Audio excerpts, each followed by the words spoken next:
Please like the video guys and maybe consider subscribing, that would really help us out. Right guys, welcome back again. As you can see, there's been a bit of a disaster. I'm sat in my garden because I forgot to film it last time when we were at the lake and I didn't want to get all the camera gear out again. So I'm going to show you through pole roller setup today. It can be quite confusing, but it's very important you get it right. It makes your fishing so much easier. Anyways, I'm waffling, let's get to it. Right then, it doesn't matter what length your pole is, whether it's 8.5 metres, 12 metres, 13 metres or the full 16, it's genuinely all the same. The front roller is the most important because that's what takes the weight of basically the full pole. And I'll just swivel you around there. See that rear roller, that's just to support the back and make sure it's balanced so it doesn't get any snappages or damages the joint.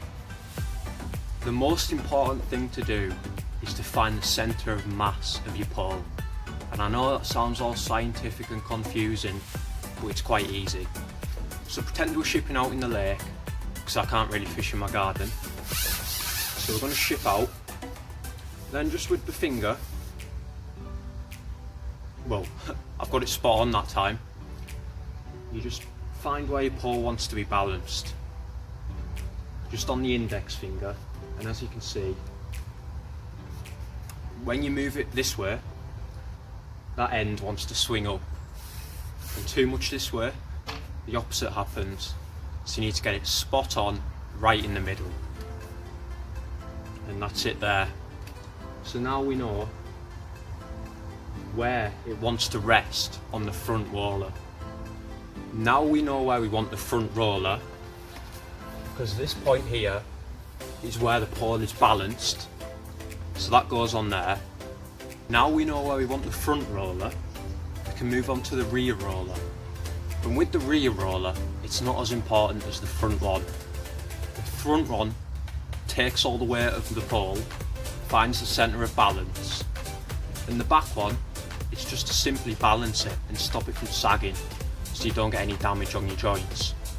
So, if you're not fortunate enough to have pole rollers or two pole rollers, you can just use a combination of bags, like luggage bags, and all it is just to balance the pole. As long as you've got one front roller, that's okay. As you can see, without this rear roller here, the pole has got a massive arch in it. It's putting a load of stress on these joints, and that'll increase the breakage point of it. As you can see, it's a big amount as well. As you can see now, I've got the rear roller back, and there's no saggage at all. The pole is solid, and no stress on any of the joints. Now, as I was saying, if you're not fortunate enough to own two rollers, because you can't afford them or whatever, it doesn't matter. As you can see here, I'm just using an accumulation of different bags, and that is supporting the pole brilliantly, holding it nice and firmly. As I say, as long as you have one main roller, that front one, and you can use anything for the back one, it's just to balance it, you should be fine.